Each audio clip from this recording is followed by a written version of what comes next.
जय जिनेन कैलाश शैल शिखरे परिनिवृतोसौ शैलेशि भावमुपपद्य ऋषो महात्म्या। पूज्यपाद स्वामी कहते हैं निर्वाण भक्ति के 22वें छंद में कि आदिनाथ भगवान ने 18,000 शीलों के स्वामी होकर के कैलाश पर्वत के शिखर से परम निर्वाण को प्राप्त हुए। भगवान आदिनाथ ने 14 दिन का योग निरोध किया था। भरत चक्रवर्ती को स्वप्न आया, जन्माभिषेक पांडुक शिला पर हुआ और भगवान ऊपर की ओर जा रहे हैं। ते वे समझ गए कि भगवान के निर्वाण का समय हो गया और भगवान कैलाश पर्वत की ओर चले गए और ध्यान में बैठ गए। चक्रवर्ती ने महामयी पूजा की और भगवान को निर्वाण की प्राप्ति हुई। सिद्ध क्षेत्र अष्टापद, जिसे हम कैलाश पर्वत से जानते हैं, प्रथम तीर्थंकर निर्वाण स्थली। इस हुंडा अवसर्पणी काल में ऋषभ देव आदिनाथ भगवान, प्रथम चक्रवर्ती भरत, प्रथम गणधर ऋषभ सेन, प्रथम योगी बाहुबली स्वामी ने कैलाश पर्वत से मोक्ष को प्राप्त किया। दूसरे तीर्थंकर अजितनाथ भगवान के पितामह अर्थात दादाजी श्री त्रिदशानंद राय जी ने तपस्या कर मुक्ति को पाया। बाली, महाबाली, नाग कुमार आदि 10,000 मुनि मोक्ष गए है।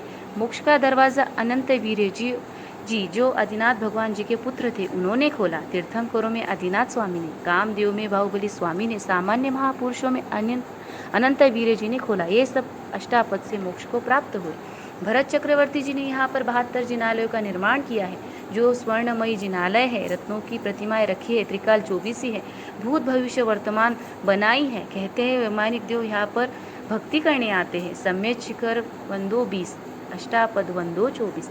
सम्यक शिखर जी के दर्शन अनेक आत्माओं ने किए। अनादिकाल में उत्सुकता है कि अष्टापद तीर्थ कहाँ है। जैन ग्रंथों में अष्टापद को अयोध्या की उत्तर दिशा में बताया गया है। भारत की सीमा इस पर्वत से 40 से 45 मील पर है।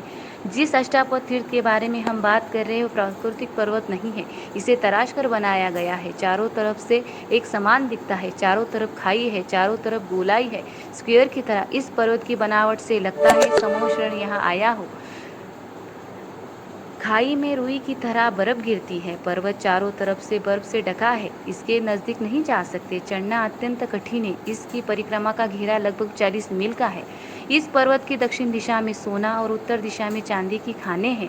गर्म पानी के झरने हैं। इस पर्वत के 20 मील और मानसरोवर है। ये ऊंचे ऊंचे पर्वत दर्शाते हैं, भगवान की ऊंचाई को प्रदर्शित करते हैं। जो भगवान ने अनंत ज्ञान, अनंत दर्शन, अनंत सुख प्राप्त किया, अव्ययवाद प्राप्त किया, 8 कर्म भगवान ने छोड़े हैं, वे 8 पर्वत में परावर्तित हो गए हो, और जो 9 लब्धियां प्राप्त हुई वो सिद्धालय में विराजमान हो गई हो। और अंत में कहेंगे भगवान की भक्ति करते हुए, आदि में तीर्थंकर प्रभु आदिनाथ मुनिनाथ, आदि व्याधि अदमद मिटे तुम पद में मम्मात। चरण शरण है आपके, तारण तरण जियाज, भवदधि तट तक ले चलो, करुणा कर जिन राज। जय जिनेत।